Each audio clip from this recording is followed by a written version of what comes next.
if you are not on social media sharing your uniqueness, you're going to miss the boat big time. And it's not like you have to reveal these deep, dark secrets about yourself, but you do have to have a presence on social media. This is your daily real estate syndication show. I'm your host, Whitney Sewell. We are back with our guest, Treva Graves, today, and I hope you listened to yesterday's segment where she dove into the personal brand and some questions that you need to answer that are going to help you to create a unique personal brand, right? It's going to help you in your business. It's going to help you to connect with investors or clients. It's going to help you to raise more money. Ultimately, right? You want, this is a relationship business and we want our investors to know, like, and trust us. And this is how they're going to do it, right? We're going to continue the conversation today in some more technical side of things on the website, things you need to know and do, and some things that are going to help you to really strengthen that personal brand, to help you even diving into social media, how she creates her posts, how often, some things that, just lay this stuff out and you're going to see a difference in your brand, I bet, within 30 days. Treva, welcome back to the show. Honored to just have you for this long and continue the conversation around building a personal brand. Mm-hmm. Thank you again for having me here. Yeah, honored to dive back in. And I know in yesterday's segment, I hope the listeners, if you didn't hear yesterday's show, I hope you will go back where she just laid out a number of things you need to get right before we dive into the mechanics of what you need for your personal brand, which I hope we're going to dive into today. So just a number of great questions that she laid out that I think if you're struggling with figuring out what your personal brand needs to be or look like will help you get a long ways down that path. So, but Treva, well, let's jump back in today in personal branding, and what do we need in a personal brand? What are some of the mechanical things or between website and social media? And we hear all these different things that, man, it can be quite overwhelming, right? When we think about all these things that, oh my goodness, I need to be posting on how many sites, or I need to be doing what, Right. or with my website, or help us break that down a little bit so we can all understand and see what we need. Yes. Well, first of all, in business, I wouldn't worry so much right away to get a website going. I mean, even if you just have a Facebook page to get started with, Facebook seems to be it's the largest social media platform with, over 1 billion people on it. But I would, definitely set up probably some type of business Facebook page just to get you started, and just start obviously connecting with your own personal contacts, and kind of expanding. Again, those building social media following takes a lot of time and effort. We'll talk about that a little bit more, but if you're ready to, create that first website for yourself, it's really important, again, having that brand development now created versus, making the mistake that I did when I started, 10, 11 years ago.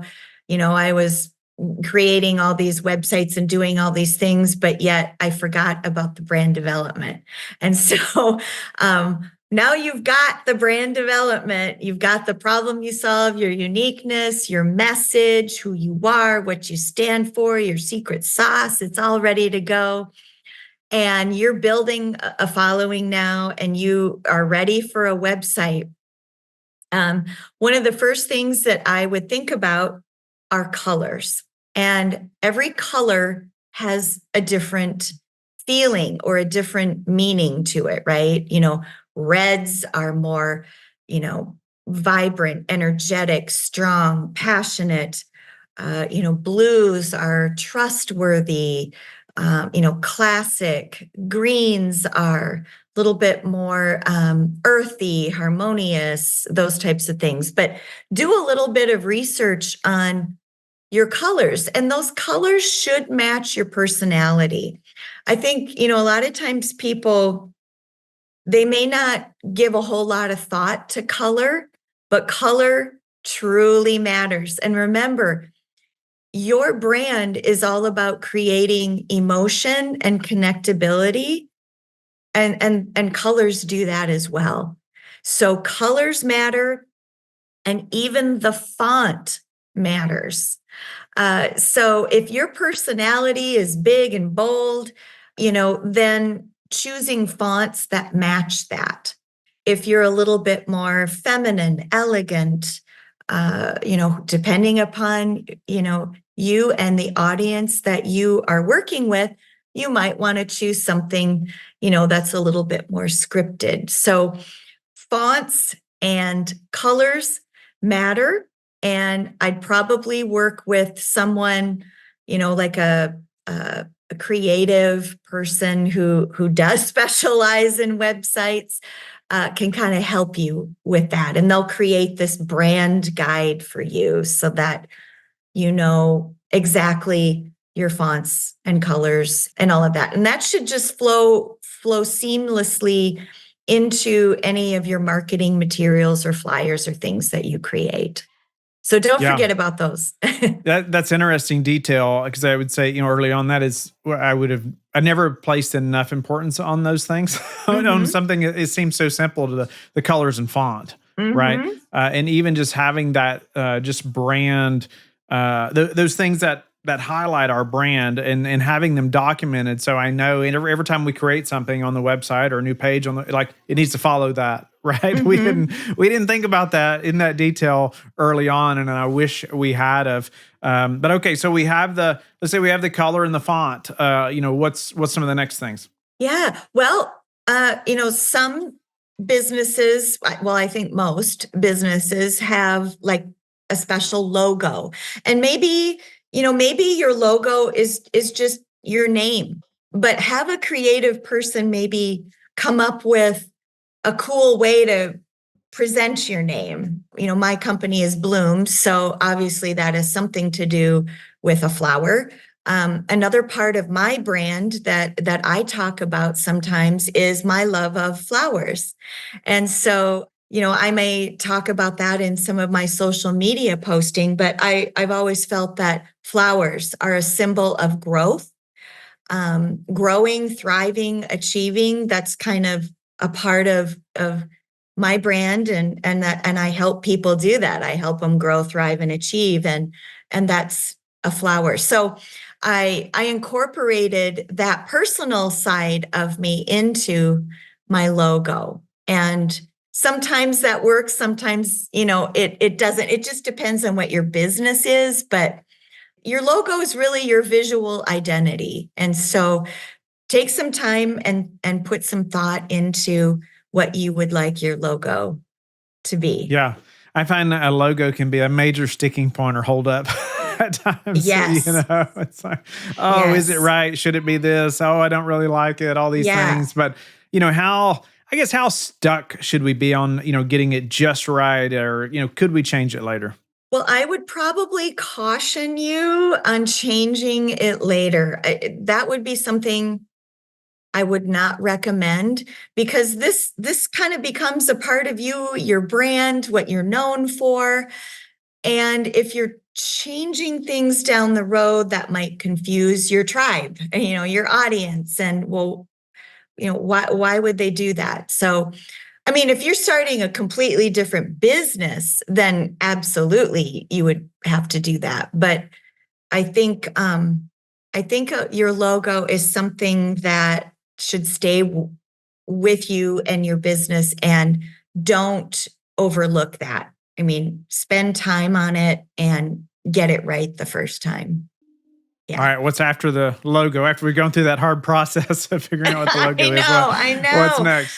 Well, okay. So let's just touch on briefly on brand photography, because this is very important. So don't overlook this part of your brand as well. Again, this is all the visual part of you. So you always want to have a good headshot. You probably need a business headshot, but you also need a lifestyle headshot, something that's not in a suit. I mean, the world today, we live less in suits than when I started my career all those years ago. But uh, some kind of lifestyle shot where maybe you're out in nature, maybe you're drinking a cup of coffee on a cozy couch, or something that's just not too businessy. Because if you do any type of speaking, or you need to submit your photo, for an event or something like that, kind of get the feel of, okay, what are they looking for? Is this a business type thing? Or is this something a little bit more casual and laid back? Just so you have options. So those are two things that I would definitely recommend. And then other photography for your website, or flyers or brochures or social media. This is where you want to be showcasing parts of you and your personality. Like one of the shots I think I had taken, I was walking down the street with a client. I think I had my computer or something like that. But just getting some action shots kind of related. I think another one was I was having a cup of coffee with, a friend, or I was sitting and I was actually working with a client. So just different shots in different places, showing you and what you do. And then also it could be other lifestyle shots. If you're talking about you in your bio or the about me section on a website, you might want to have something a little bit more fun and relaxed versus you in something a little bit more formal. But yeah, just mixing it up and making sure this all ties to your brand and who you are. I also have a photo of me in a field of flowers, because that's a part of who I am, and I love flowers, and it's my logo. So it all ties together. That makes a lot of sense for your brand, right? Your logo. Hmm. I mean, like you said, it connects in a big way. Yes. But it does show a different side, potentially, than say you sitting in the office, in a very formal attire and on the phone, Yeah. right? Yes. Yes. What's going to connect you to your audience isn't necessarily your business photo, in a suit. They want to see, what does she do? What does she like? What does she love?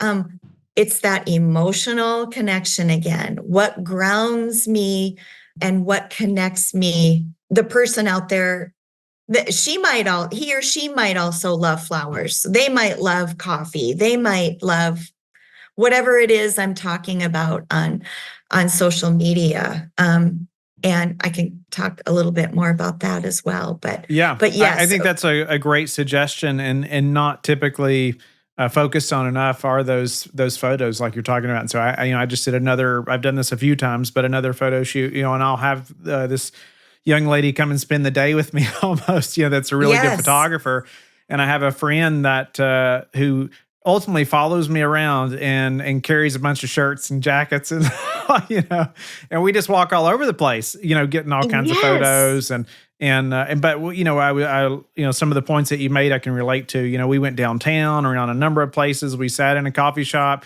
I even went out and got a horse out and got on his back and rode him around while she's getting photos of that, Perfect. and but of me in the office as well. So it's Yes. all kinds of things to show those different things that, like you're talking about, to build that connection in different ways, and that it's, you don't have to just be in that suit and tie like I think used to be Hmm. expected many years ago. Absolutely. And don't chintz on the photography. This might be a little bit of an investment, but I wouldn't just be, slapping up iPhone photos. I mean, you need a professional to take some nice photographs. Yeah, for sure. For sure. What's next? Well, let's just talk a little bit about social media Yeah. and how important that is. Now, I actually sat in I was doing a training session one time. This was with a group of real estate agents, and this lady raised her hand and said, I'm not doing any social media. And I said, well, why not? Yeah. And she said, well, I just don't want my personal life on social media. And it's like, I get that. I get that. But if you are not on social media sharing your uniqueness, you're going to miss the boat big time. And it's not like you have to reveal these deep, dark secrets about yourself, but you do have to have a presence on social media. I mean, it's just, you have to you have to be there if you want to be successful in business today. And I had mentioned earlier, having a Facebook business page. The other page that I think is important that some people tend to neglect is Google Business.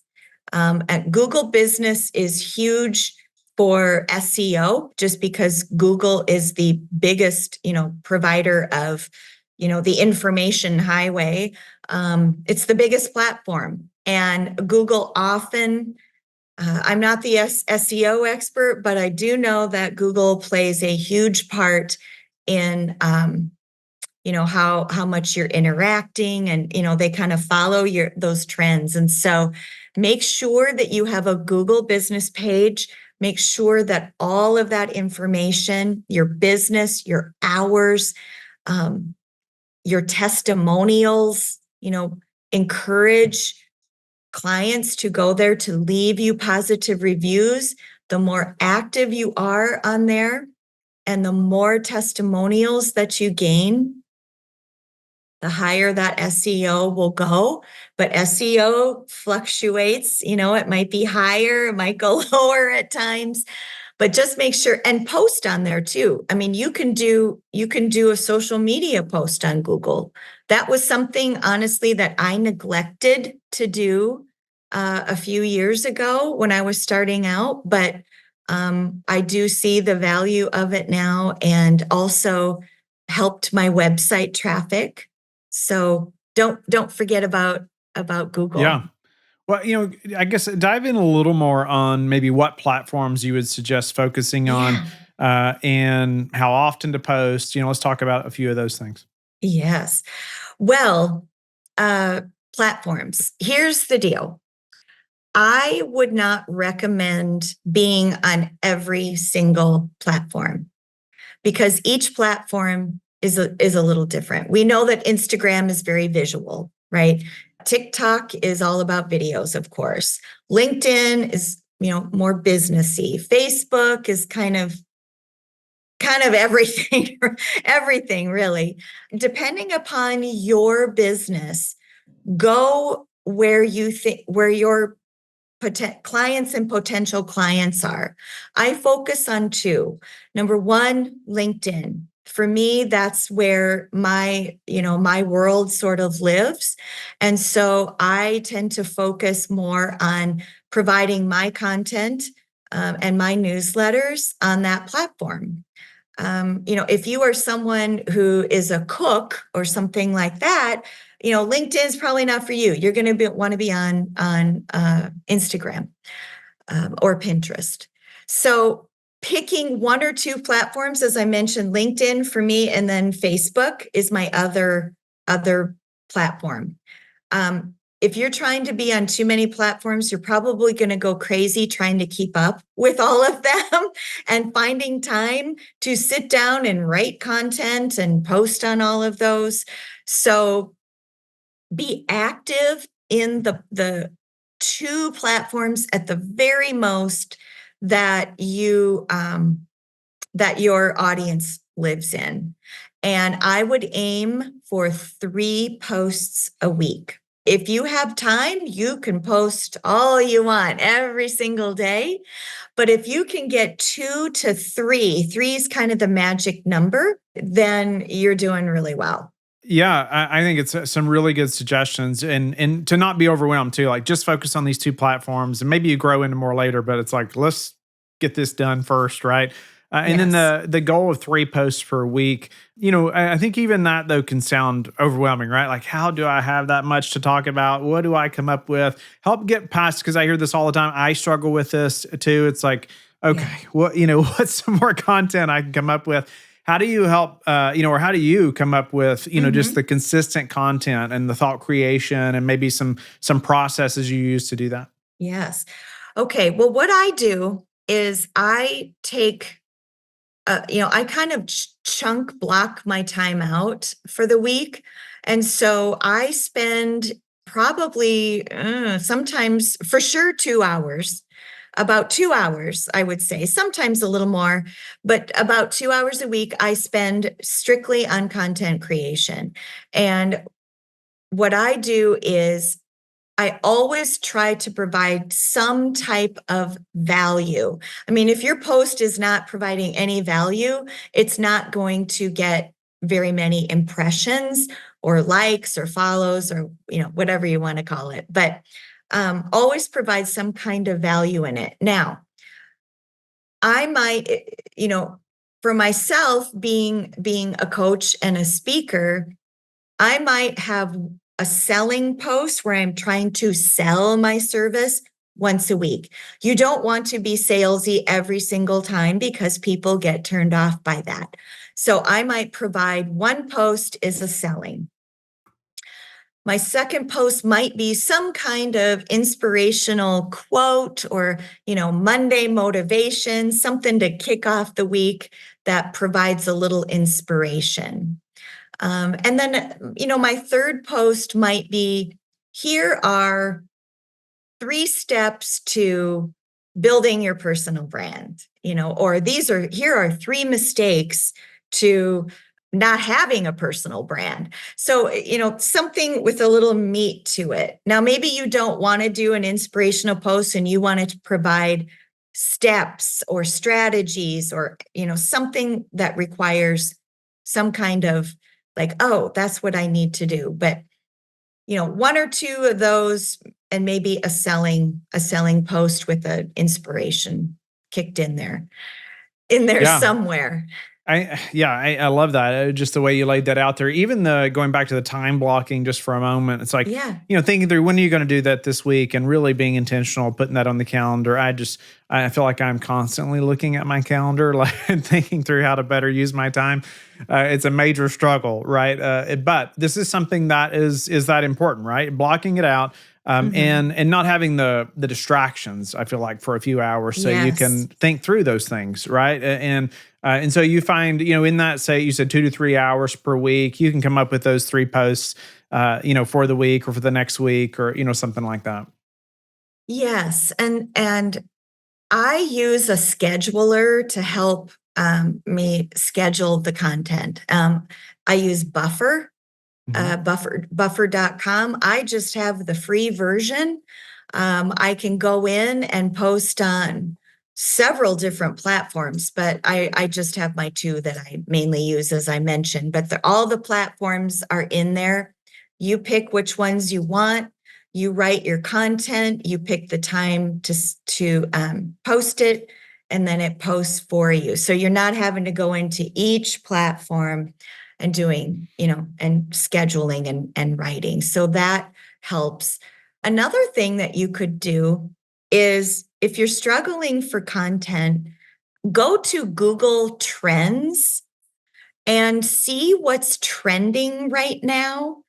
I might look up personal branding or confidence or imposter syndrome or the topics that I talk about and just see like, okay, is this a topic that's trending right now or is it really low? So I'll try to stay away from the topics that are not trending right now.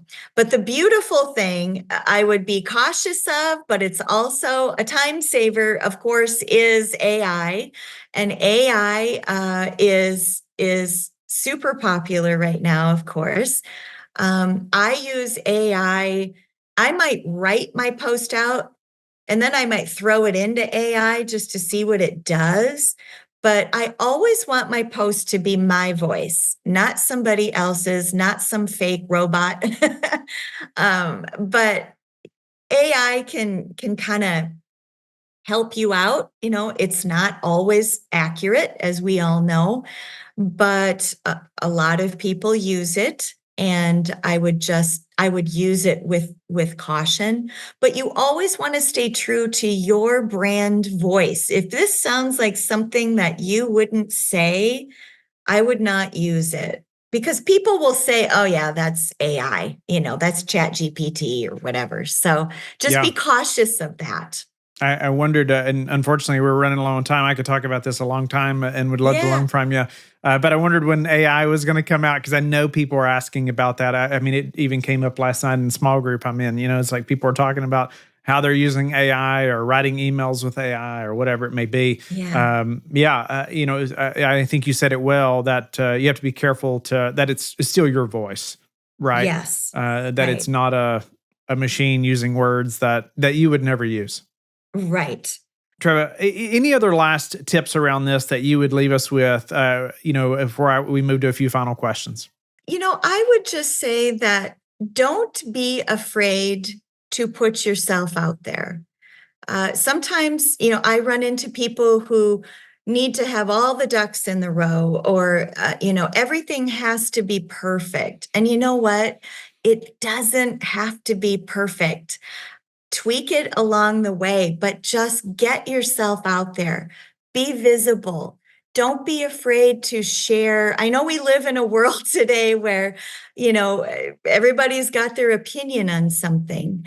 And we need to be kind of cautious and aware of what's happening in the world around us. But don't be afraid to be visible and share who and what you are all about, because I think the world needs you, and your clients and your customers want to see you, hear from you, and learn from you, and follow you, before they make those consumer decisions on whether or not they will ever, buy something from you. So just be visible. Okay, to move to a few final questions, what are some of the most important metrics that you track? And obviously related to personal branding or brand, what should we be tracking? Well, I would stay in touch with and follow when you post things.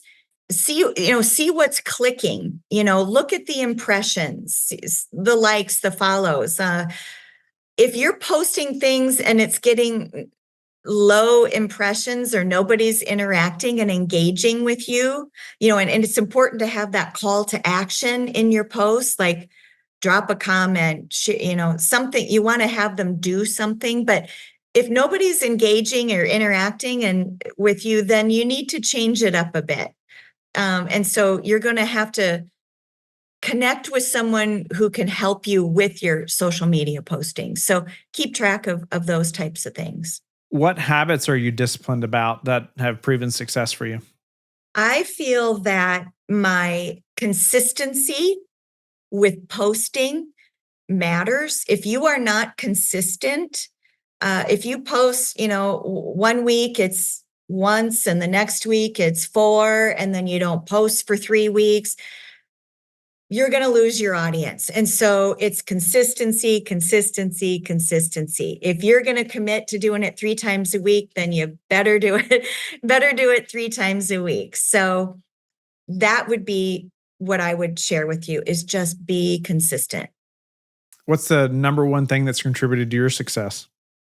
Giving more than receiving. And what I mean by that is, sometimes as service providers, we're afraid of giving out too much, for fear of, well, if I give them too much, they're not going to hire me. But I find that to be the absolute opposite. If you are truly in your uniqueness and serving your customers and your clients and your audience, the more they are going to connect with you. And so, and chances are buy from you if you are in that type of career. So it's serving more than receiving. Hopefully that makes sense. Yeah, for sure. No, that's a great answer. And it goes right Over into delivering. That's right. It goes right into my last question, which is, how do you like to give back? Well, I have a passion for helping women.